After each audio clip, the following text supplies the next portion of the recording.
Gagawa ako ngayon ng pinaypay na saging. Ayan, hinihiwa-hiwa ko na.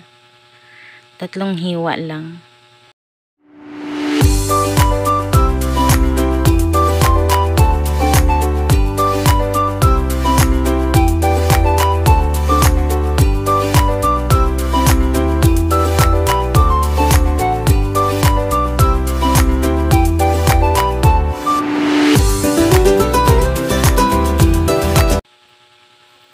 Hello beautiful people, this is Acel. Welcome to my channel.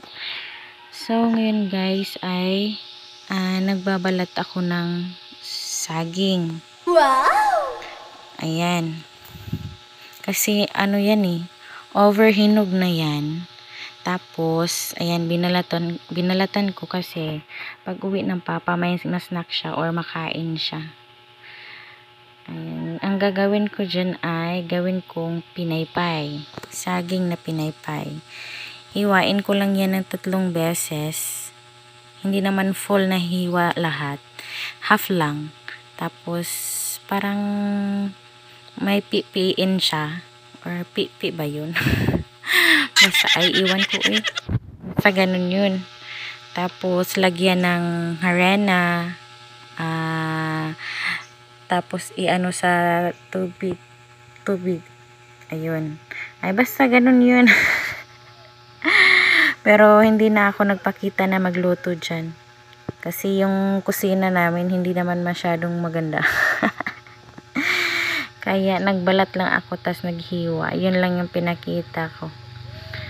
Ayan.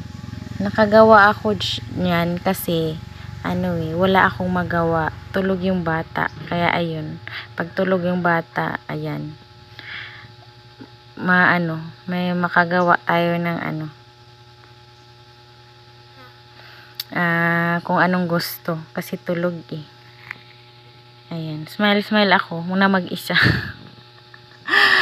Parang parang sira.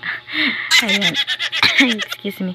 Ayan, tapos na ako magbalat. Mga ilang piraso lang ata yan Kunti lang yan. Pero, ayan. Ina-start ko na maghiwa ng 3.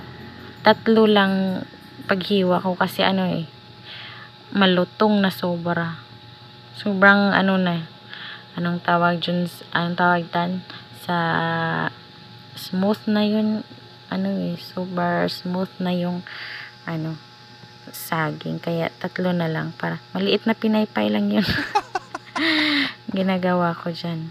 Ayan, pagkatapos ko dyan is nagluto na, pero hindi na ako napakita nagluluto kasi hiya ako hiya talaga. Kasi kasi hindi naman na sobrang pangit yung namin, kitchen namin. Lang. Ako lang mag-isa, tapos ako lang magbibideo, ay nako naman.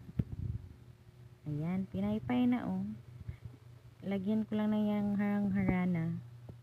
Oo, nagpabili ako kay papa ng harina. Baka, kasi pag may gusto akong gawin na ng harina, may kagamitan sa harina, ayun. Kasi sa amin malayo yung tindahan na ng harina. Kaya ayun, pag may may tambay na harina. Ayun.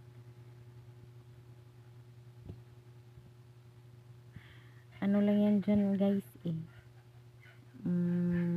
matagal din ako natapos niyan kasi hindi naman ako masyadong mabilisan dyan. Hindi naman ako expert sa mga ganyan na ganyan lang kasi ako, gumaganyan lang kasi ako kasi ba yun. Ay nako, walang sayang yung saging. May ako dyan, may nilaga din akong saging, tapos na ganun din ako. Nako naman, ang dami. Isang sako kasi yung dinala ni dito sa amin ni mama. Isang sako kami lang 2 kakain, tapos ganun, ang dami. Ay nako, nilagay namin sa ref naman, nalutungan naman, kaya ayun. Palingon-lingon ako kasi ano, yung bata ko, baka magising. Ay nako guys, yung Tagalog ko, pasensyahan nyo na. Nagkabalintong-balintong na yung mga salita ko. Hindi kasi ako expert eh. Expert lang ako sa kanya. Agoy! Ayan. Nag-ano na naman. Ayan, malapit na ako matapos dyan. Or tapos na ba? Tapos na. Ayan, yun lang yun guys. Ayan, tapos na ako naghiwa-hiwa. Magluluto na ako. Ayan, bye-bye. So, thank you guys for watching. Bye-bye.